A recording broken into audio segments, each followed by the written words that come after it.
fellow Mgtow. This is me with my next video. As you can tell, there's some more righteousness, some more wisdom. Um, the power of redemption. Um, the power of redemption is, to me, is when you're trying to save yourself from doing the wrong thing, or after you've done the wrong thing. You know, you know, you're trying to get yourself out of a debt, or clear your name of a situation that never happened, or maybe you may actually have done it. Redemption. You know, and sometimes you might seek redemption, or you might feel redemption is doing something, or you might feel redemption is doing something material to get your debt clear and your hands clean. But the universe is not. You're not redeemed from the universe. You're not redeemed from the life itself. Life also fills us out as well. As Mgtow, as men, you have to understand that life. I don't think women understand that, but this ain't about them. A lot of men now in America, a lot of men everywhere need redemption, need to redeem themselves of their evil deeds and their sins and the things that they've committed wrong. And redemption is the glory. Redemption, the tale of your redemption is actually your glory. You know, redemption. I have a there's a movie. I think it's called Kingdom of Heaven with Orlando Bloom. I think it came out in like 2004, and it's the perfect example of redemption, right?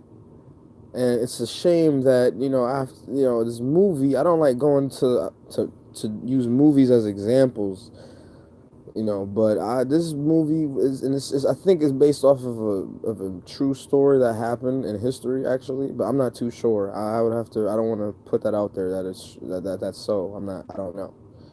But the message and the story of this movie was so good. It was about a guy, Orlando Bloom, and he was a blacksmith or whatever, right?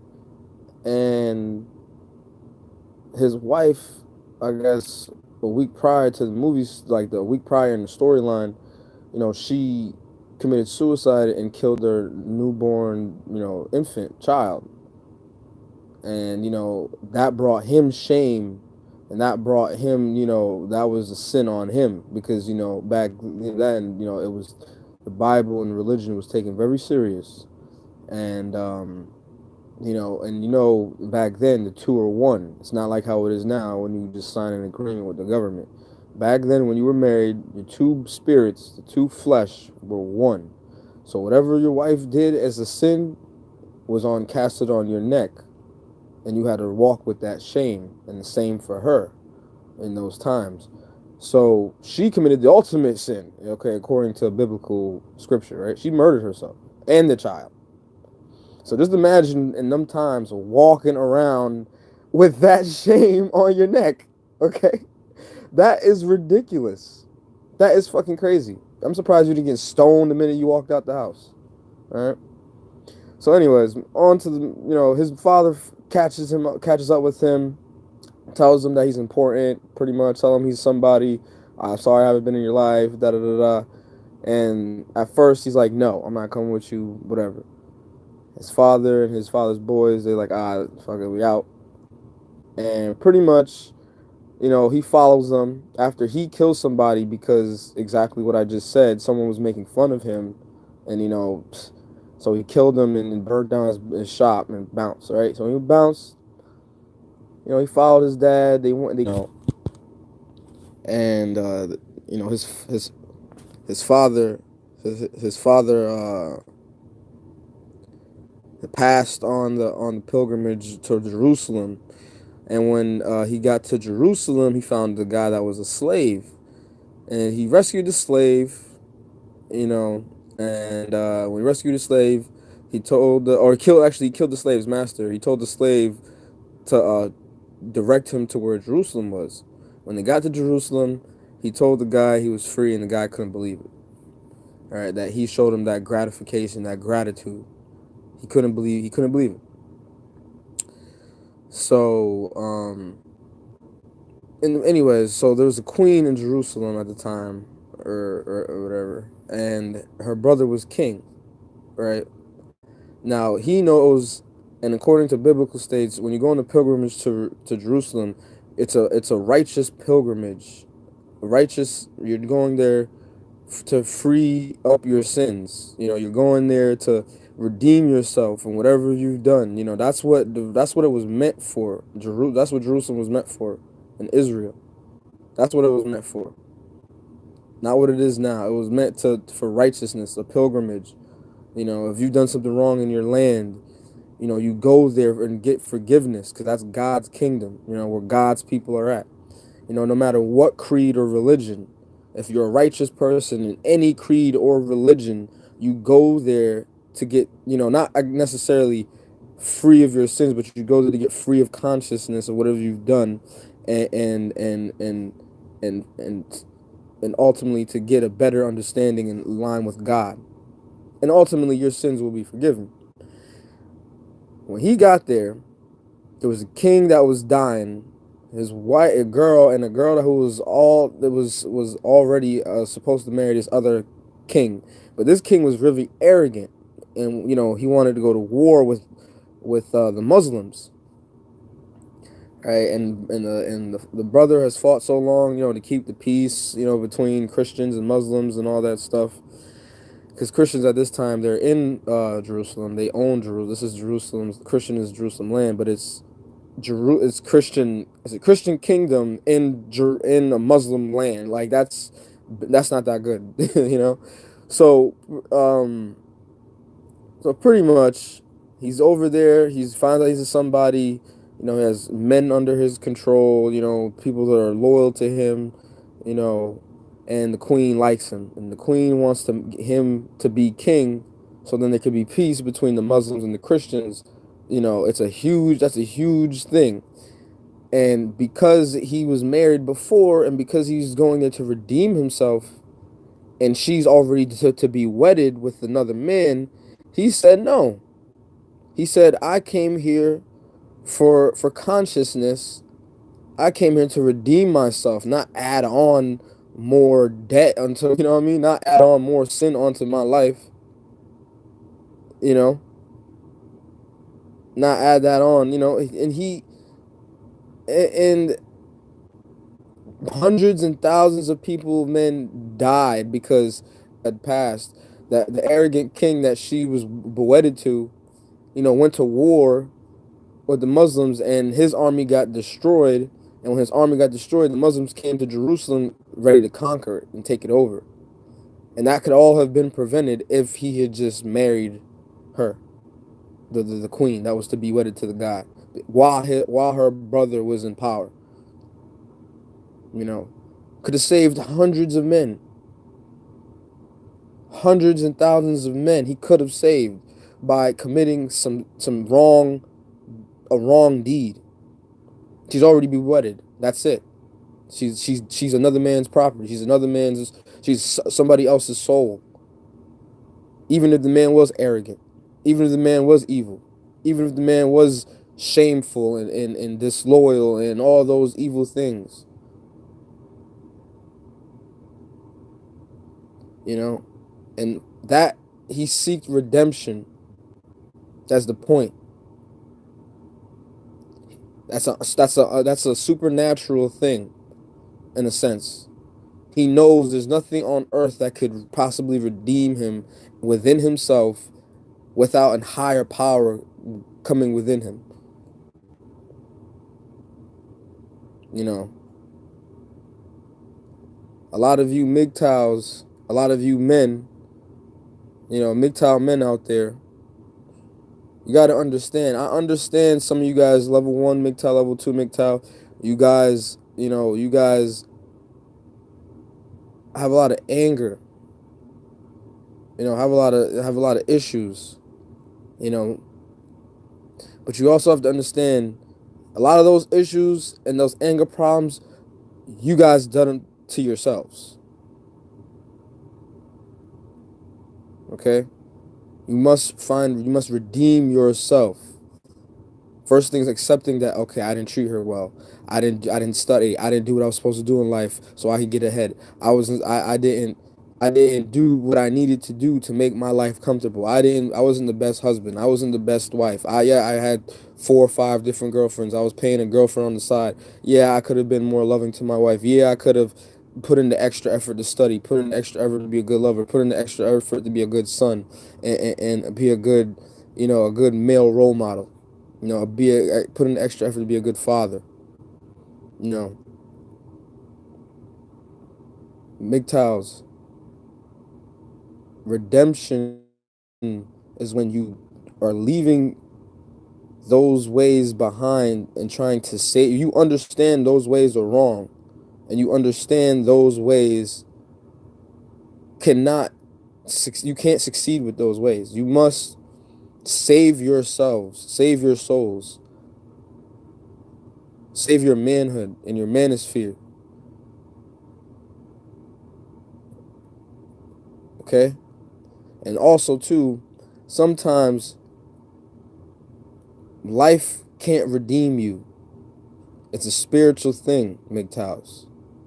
It's very spiritual. It's a very redemption is something that you might feel like, yes, if you do a good deed from what you have done from an evil deed, that will redeem and equal out, equilateral. It don't necessarily work like that. Okay,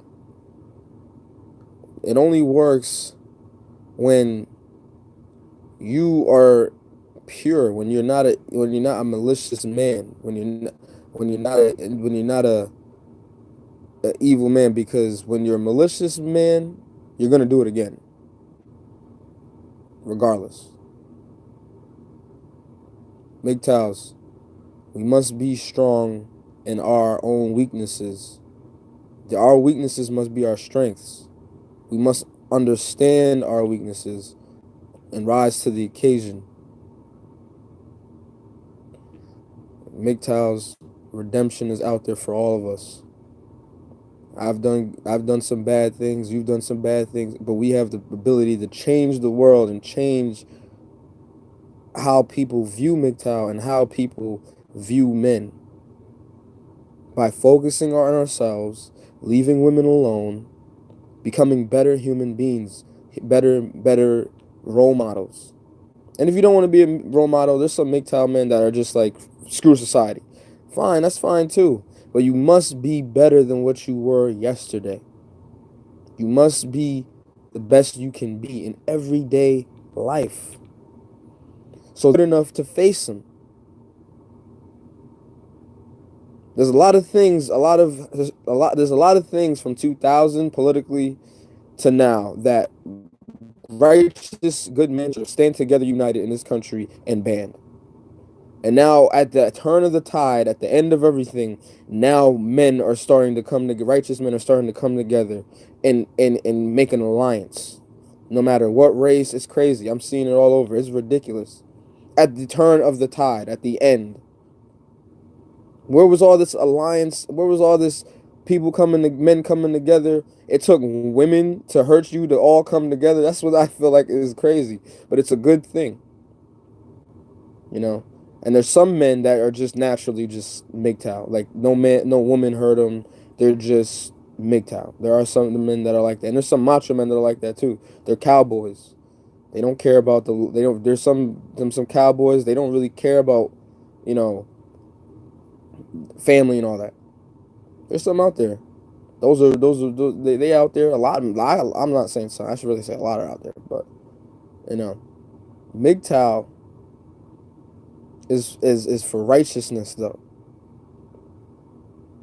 I believe Mgtow is a phrase that was for equality, but in my own definition of Mgtow, it is a way of to get out inner righteousness out of a man by leaving vanity alone. It was leaving women alone, but women is a part of vanity because they have pussy, they have vagina. Vagina will make you weak. You know, do the right thing, MGTOWs. Stay righteous, stay pure, stay good. Rise to the occasion of evil. Good things will be rewarded to those who are just. Protect the innocent. Protect the ones who cannot protect themselves. I understand, yes, there's some devious women that can use these. We understand now there's evil women that can use these morals against us. However, we now are coming together and we can see through a lot of it. It's just a shame it's at the end of everything. MGTOW's redemption is out there for some of our sin, for everything we've done to our yourselves, to women. Even if you're, coke dealer, a crack dealer, a crackhead, no matter what you've done or what you've continued to do, there's redemption out there for you. Out there. And it's a spiritual arrival and a reawakening in men across the United States. I remember, I feel like if I was to talk about the things I would be talking about now, like in 2008, I would be like ridiculously laughed and ridiculed, right? 2018, it's like there's a spiritual revival. Everyone is becoming more conscious and open. MGTOWs is about doing the right thing in the wrong times, doing the right thing in the right times, and being a true leader, being a true righteous man. MGTOWs, we have to start demanding certain things well, before we can even start demanding, we need to come together and unify. We need to find some, I think, um, some political politicians that we could fund and get behind that could fund our movement and also stand for what we stand for as well. I think we need to talk to see what rights that need to be changed within the court system, in family courts, as well as things for men. Um, and remember, men, you you know, even they say this all the time, and it's true. Separated, they pick us off one by one. Feminism, the government, the feds, whatever, they pick us off one by one. United and strong. It's a fierce force that no one could conquer. Remember that. And also, too, men, be God-fearing. There's nothing wrong with being God-fearing and putting your pride to the side. There's a higher power out there. All right, MGTOWs, I'm out. Peace. Love y'all.